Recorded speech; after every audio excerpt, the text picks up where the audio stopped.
সারা বাংলাদেশে একটা জায়গা কুষ্টিয়া জেলা যেখানে পুলিশ পাহারা দিয়ে গাঁজা খাওয়ায়। কি একটা জেলা গো।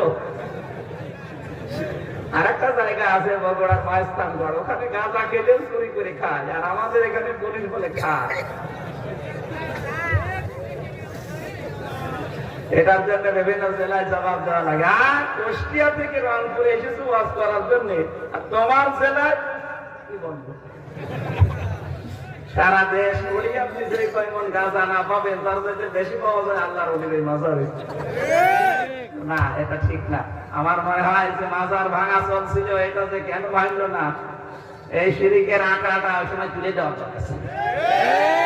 এটা নিয়ে অনেকেই ব্যবসা করে খাচ্ছে। আমি জানি এই কথা বললে তাদের গায়ে লাগবে, এই কথা বলে না কেন।